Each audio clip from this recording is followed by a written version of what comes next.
Well, welcome students back to Sunday School Phone a Friend edition. This is the second to last Phone a Friend Sunday School that we are ever going to do. So I've brought a very, very special guest with me this week.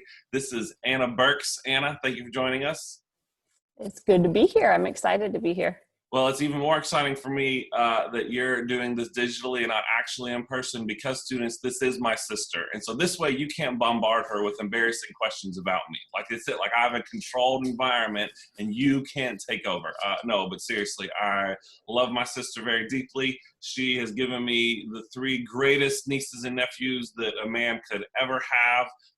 They are awesome. They live out in California right now.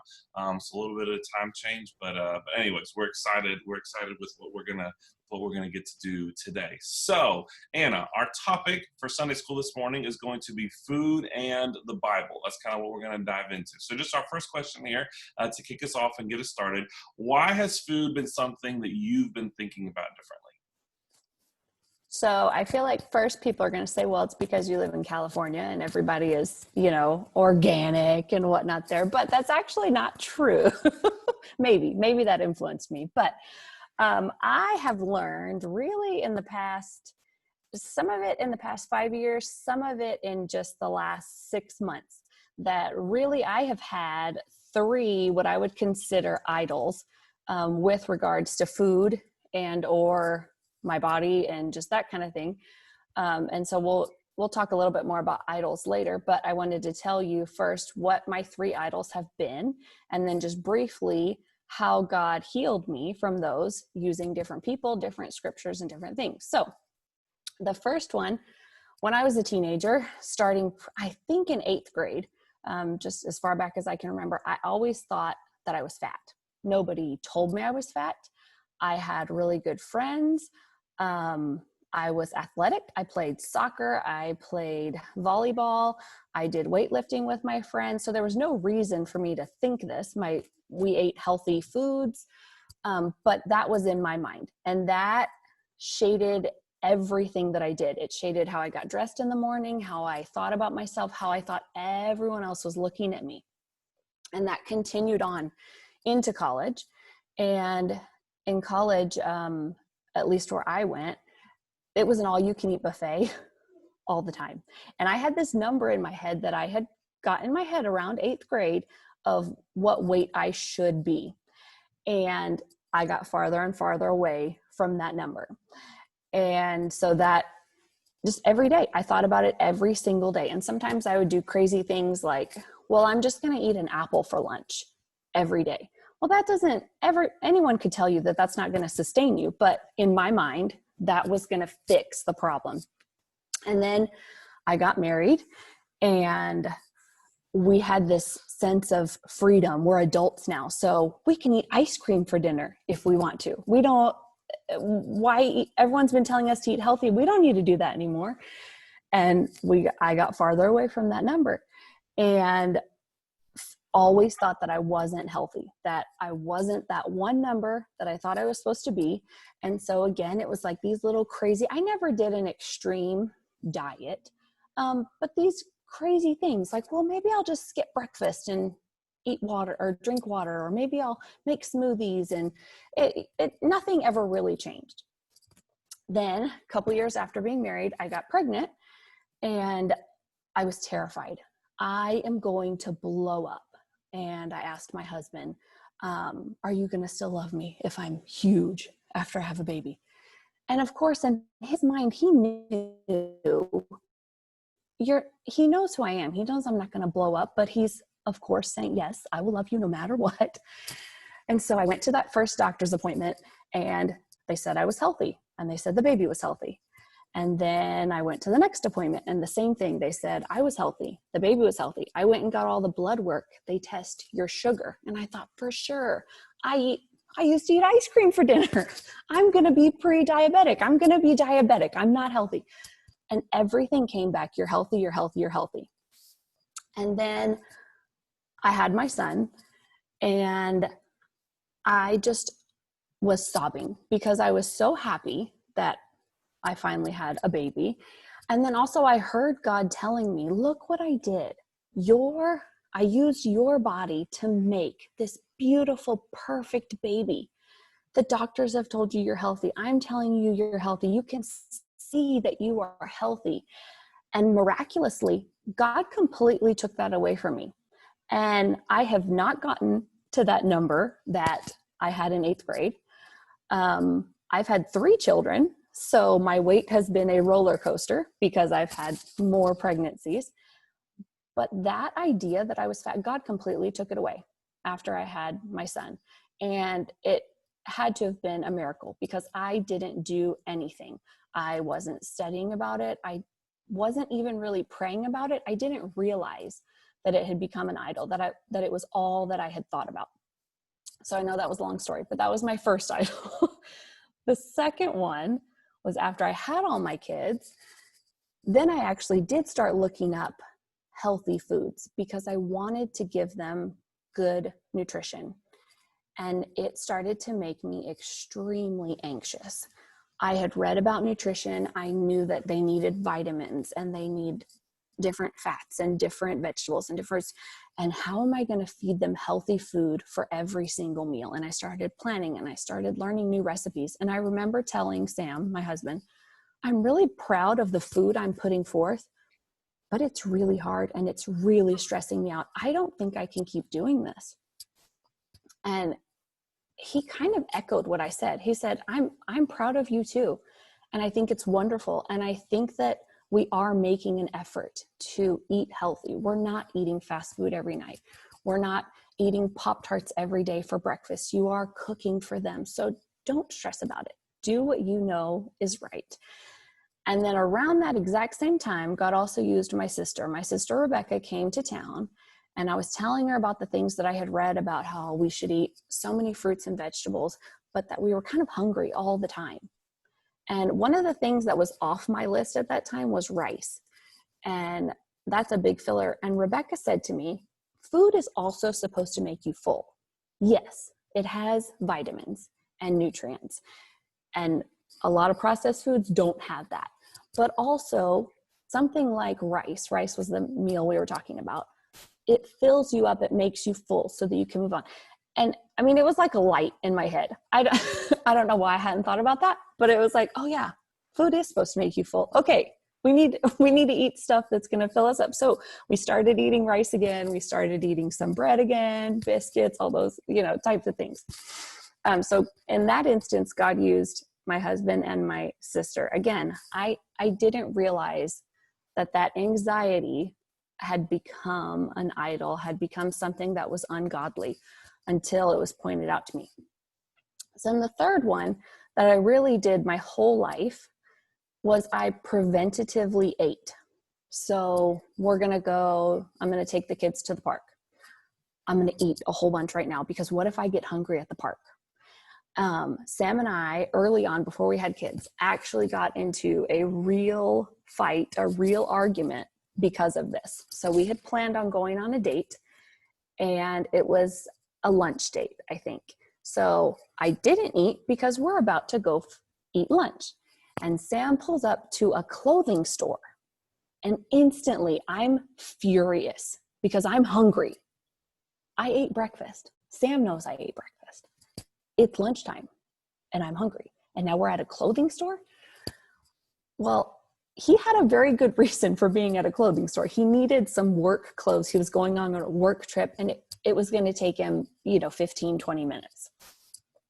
It ruined the entire date because of how angry I was, because I was a little bit uncomfortable. And I had this idea in my head that I could pass out because of low blood sugar or low iron. And it was all just in my head. I don't have any health conditions. There's none of that. But I didn't realize that until just this year, within the past year. God told me to do a water-only 10-day fast. And I was terrified.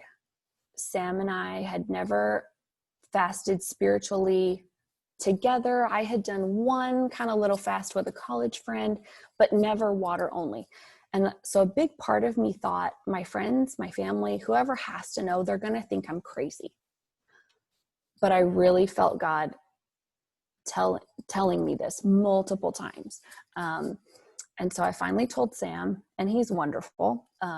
Maybe some of you will get to meet him someday, but he always supports me. And so that was his first, of course, I will support you. I can't do it with you. He was going to be gone on a business trip, but of course I'll support you, whatever you need. So I embarked on this 10-day fast, and God taught me a lot. He asked me to read through the book of Ecclesiastes, and I could go back to my notes I journaled every day and tell you all the things that God taught me. But with regards to food, God taught me that he will sustain me. And I don't need to be anxious about what my next meal is. I had energy those 10 days to take my kids to the park, to cook meals for my family, to clean my house. Never once did I pass out. Never once did I feel like I couldn't do what I needed to do. I wasn't going jogging in the morning, but I don't do that normally. So I wasn't doing anything differently. So in that 10-day fast, God miraculously changed my mindset on being anxious. We've all heard the verse, I feed the birds. I give the birds a place to live. Don't worry about it. But we all worry about different things. And that was one of my worries. So to end this little question here, why are those idols? 1 John 5:21 says, children, keep yourselves from idolatry. And then if you look at the New Living Translation, it says, dear children, keep away from anything that might take God's place in your heart. In all of those situations, food or my weight became a priority, what I thought about all the time. And so it became an idol, and I was not focused on God. Yeah. And Anna, I like how you're phrasing the discussion here, that, I mean, at the end of the day, these idols are all kind of on different extremes, right? Like, it wasn't like one or the other. At different times, God has brought you through different sides of this. But it's more, I guess what I'm trying to say is, I feel like so many times when we talk about food, it always focuses on the physical because it's food. So of course we're talking about the physical. But students, what I hope you're catching on to here is that really what helped Anna get through this is realizing that, no, like, this is a spiritual issue first and foremost. This is a spiritual issue in my life that I need to deal with spiritually in order to physically be on track in a proper way, in a correct way. And so I love that. So Anna, just second question then, why should Christians talk about food? Because honestly, this is a touchy subject. I mean, this is a touchy issue. This is kind of the golden calf that, like, you know what, as Christians, we're allowed to talk about do not murder, do not lie, do not commit adultery, but don't tell me I can't eat deep fried chicken. Like there is something about this. And so why should we as Christians talk about food? Okay, so it ties into exactly what you just said about it being a spiritual issue. 1 Corinthians 10:31 says, whether therefore you eat or drink or whatever you do, do it all to the glory of God. So no matter what we're doing. So the first reason is God talks about food in the Bible. And I firmly believe that if it's talked about in the Bible, we probably should talk about it together also in some capacity. In Genesis 1, God tells us that he made every plant for humans to eat and animals. And then in Genesis 9, we learn that God gives permission to Noah and his family to eat meat. They had to wait for the seeds to grow again. You've all heard the different stories. I know you studied the Old Testament about the different food laws. And there are reasons why we don't follow those anymore. Jesus is the answer for Sunday school. But if we're moving through the Bible, Numbers chapter 11, we see God actually punish his people for the sin of gluttony, which I'm going to touch on here in a second. But he has been feeding them manna from heaven, and they start complaining. We need meat. Remember back in Egypt when we had delicious fish and all these different vegetables, and we're just getting manna. God made manna to be the perfect food for them. It had all the nutrients they needed. but they got bored with it like we normally do. So God actually honored their request, and he sent down quail, and he also sent down rules for them on how much they should eat. And they were, the Bible says that they were gorging themselves on the quail, and his anger burned against them, and he struck them down because the food was the priority. God also gives us specific stories in the Bible about different types of food. Ezekiel, Daniel, and John the Baptist all had a very specific diet. There are more, but those are the three that I know off the top of my head. And they all had different reasons for eating certain foods. And God did different things in their lives through how they ate. Yes, he used the food to grow them and make them stronger, but a lot of it, all of it, I shouldn't say a lot of it, all of it was to point out God and to bring him glory and to point out that he is the master of everything. 1 Timothy 4:3-5 says, they will say it is wrong to eat certain foods, but God created those foods to be eaten with thanks by faithful people who know the truth. Since everything God created is good, we should not reject any of it, but receive it with thanks, for we know it is made acceptable by the word of God in prayer. So in short, that was the Jesus, that we don't have to follow the uncleanly food laws anymore. That also covers, if you ever come across someone, there are denominations and even, I don't know if they're considered cults, but there are people who study the Bible, and then in their religion, they also have a very, very specific diet. And that becomes a sin issue. And I'm going to talk about it a little bit later, but specific foods are never listed as being a sin issue in the New Testament. In fact, Jesus and other apostles talk about how eating specific foods is not the problem. So we're going to talk about that later again. However, food is a sin issue. Philippians 3:19 says, their belly is their God. And if you continue reading, it talks about their destruction, their demise. So gluttony is a sin because of idolatry, because we make it the most important thing.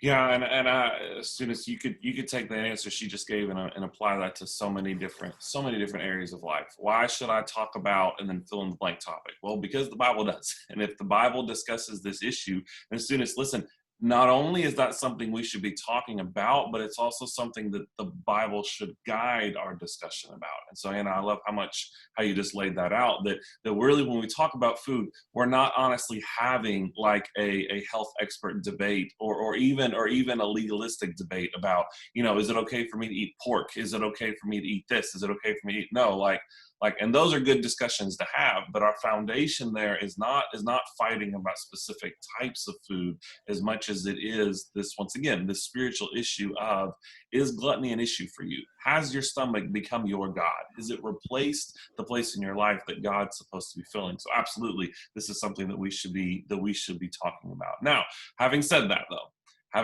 yes, food is something we should be talking about. Absolutely. We've already kind of admitted this is a touchy issue, though. This something affects everybody. So next question, Anna, what warning do you have with regards to talking about food? We're saying that it is something we should be talking about, but what are maybe some warnings we should have as we enter into this conversation? The first one, I'm just going to jump off of what you just said, because gluttony is a sin, and we know that means overeating, and talking about someone who is typically overweight is how we would look at that word when we hear it. So the first warning is that don't take fasting as being godly and gluttony or overeating as being ungodly. Starving yourself is just as bad. If I truly believe this, that when you are an adult, because your body is still forming right now, and doing a 10-day water fast is not healthy for a child. And I know that you are teenagers, and I know that you are older. I believe that there are other ways for you to bring your focus to God than starving yourself. And I think that that's a very fine line, especially when we're teenagers, on trying to look a certain way. And so I just want you to be careful not to think of, say that you're fasting, but in reality, you're really starving your body of the nutrients that God wants you to have. So super skinny doesn't mean godly, and super fat doesn't mean sinner. So that's the first warning. The second one is we can't pit one sin against the other. And I am probably the most guilty of this one. In fact, just a month ago, I said this exact phrase that I'm about to tell you not to say. Okay, so in different circles, we're talking about different sins a lot. Okay, so I'm going to use the example of gay marriage, of same-sex marriage, right? A couple years ago, we voted on it. America voted that it was okay. And so it's been a really hot topic in America. So someone tells you, or someone's talking about it, right? And your response is, well, why does everyone keep talking about that specific sin? And we see all these fat Americans walking around and no one's ever talking about gluttony. Okay, no one ever tells me I shouldn't do that, but they're going to tell me what I should do in other areas of life. Okay, that's not a fair argument. That's not a good opposing view. Okay, we know that sin is a sin, and we know that sin is all covered by Christ's sacrifice and resurrection to those who believe, to those who trust him. We know that no matter what your sins are, they don't compound. Your sin is not worse than mine. We're all sinning. So you can't say, we're not allowed to talk about gay marriage because no one's talking about gluttony. That's not how it works. And if we want to touch on the more prominent one, in reality, we're talking about gay marriage often because it's in the media right now, because there are movements right now. And so Christians have an obligation to say what the Bible says so that you're not confused on things that you're hearing in the secular world. So if food became a prominent topic on the news and there were marches for food and there were demonstrations for food, then absolutely your pastor, your youth pastor should do a sermon on food. Okay, so don't pit one sin against the other. Address the sin that's right there. And then my third warning, again, we've said this, but is don't focus too much on food. So C.S. Lewis, in his Screwtape Letters, he said, it's a little bit long, so I'm going to try to get the words right here.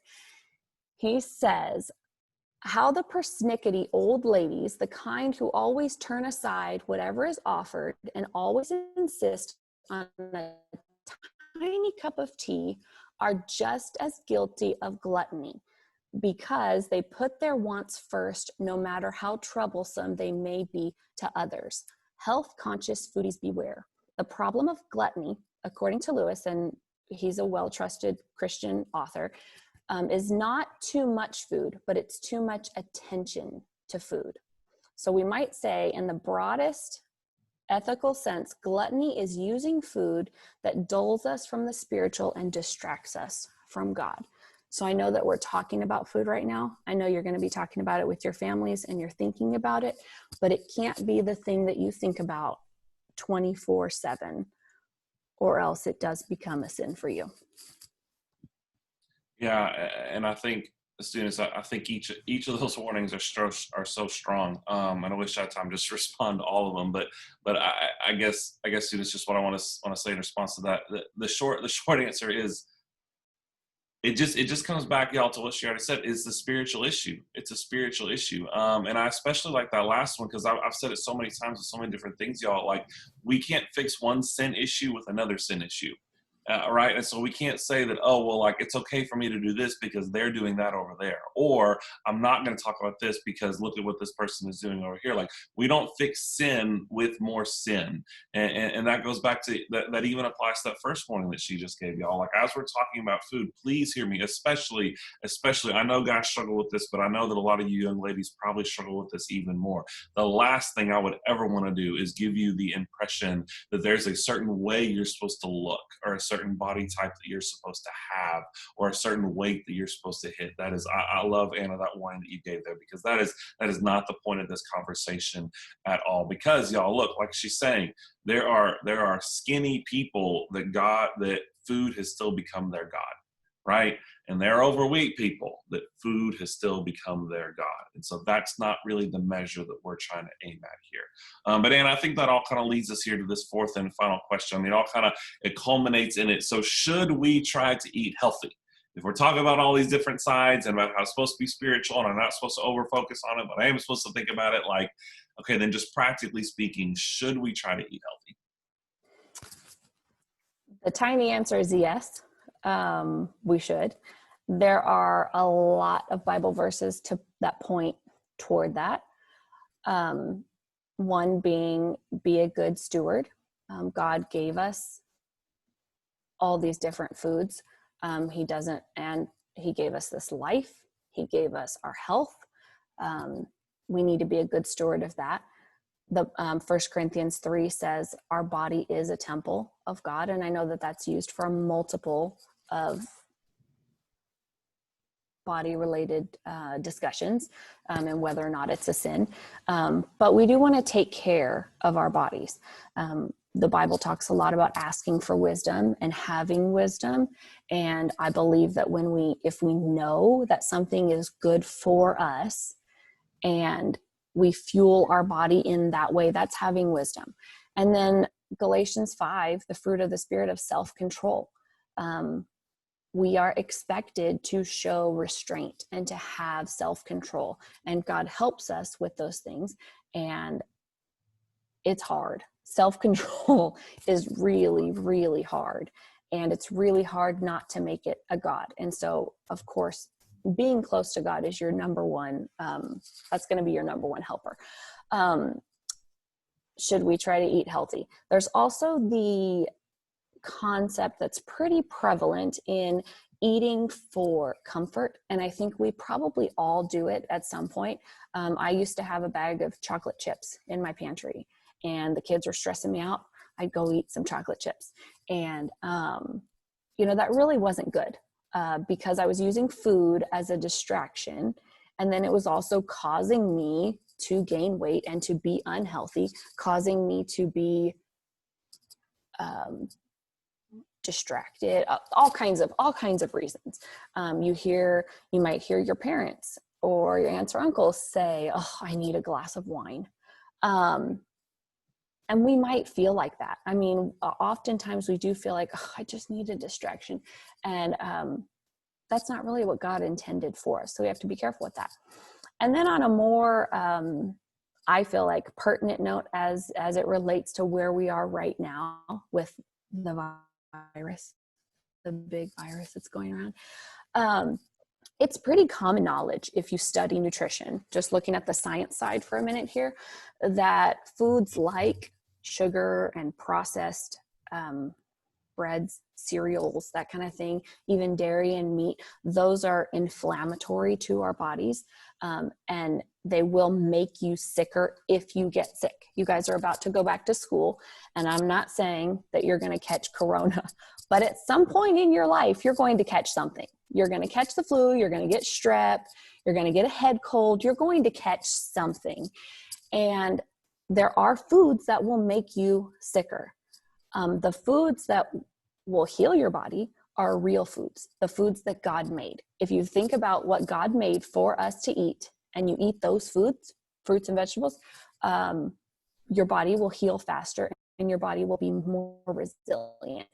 So in just thinking about right now and a practical, non-spiritual issue, but coming from God, it's a fantastic idea to eat healthy. And there's different arguments on it being more expensive and that kind of thing. You don't need to go home and tell your mom to buy a certain thing for dinner. Okay. Don't do that. Don't put restrictions on your family. Just be smart, right? If there's fruit in your house, instead of choosing the bag of chocolate chips like I did, eat a banana, eat an apple, because there are a lot of benefits to that. So 1 Timothy 4:8 says, physical training is of some value, but godliness has value for all things, holding promises to both the present life and the life to come. I do think that God has given us food in this world to be for his glory. If you go back and read those stories of Ezekiel and Daniel and John the Baptist, you will see how people came to know God because of the foods that they ate. If you read any type of, or watch on Netflix, there's a ton of shows on health, on food. You will see that God designed this world so perfectly for our good and to help us. And it's our sin and it's our greed and it's our addictions that end in our destruction when it relates to food. Yeah, I love that. I love that. And students, I really hope you didn't miss that last point. Like, God can even use something like your diet to bring other people to Christ. I mean, at the end of the day, all of this is for his glory. So should we try to eat healthy? Yes, absolutely. But at the end of the day, we should be trying to eat healthy for his glory, because we want to honor our lives we want to honor our bodies for his glory. We want to give our lives to his purposes. That's great. Well, Anna, what are some follow-up questions then that our students could talk about at home, talk about with one another, just to kind of keep this conversation going? I have 3 questions for you. I want to jump in real quick because I just told you to eat healthy. God does also want us to be in communion with one another. And so when you go to youth camp and you have the food relay race where you're eating Vienna sausage and Spam and whatever nasty thing, that's fun. That's not gluttonous. When you have a pizza party, when you have a movie night, when you guys do those fun things, that's different. I just want to be clear that I'm talking about a lifestyle, in the long term. Are you making foolish decision after foolish decision, or enjoy the birthday cake on your birthday? You should not feel guilty about enjoying celebrations. There's also feasting written in the Bible as a good thing. So I just wanted to give that little thing there. But so my questions for you are we focusing on food too much or too little?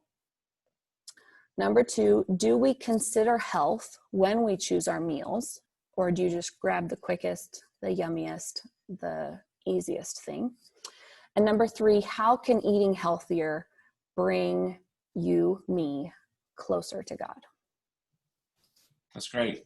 That's great. Well, Anna, thank you so much just for taking the time to share with us, for sharing your wisdom with us. Also, just thank you for being vulnerable.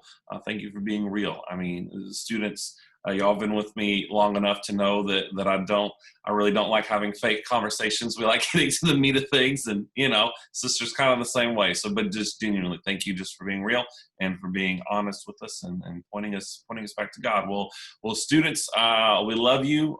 Things are changing in the weeks ahead, and so like I said, we're not going to keep doing these online Zoom meetings very much longer. But I know the virus is going to continue. So join our remind group. Keep checking on Facebook. Just ask your friends. We'll try to get word out as we make decisions in the weeks ahead. But above all else, just know that Sarah and I both love you. We want to be here for you, and reach out to us if we can do anything at all for you. All right. Love you guys.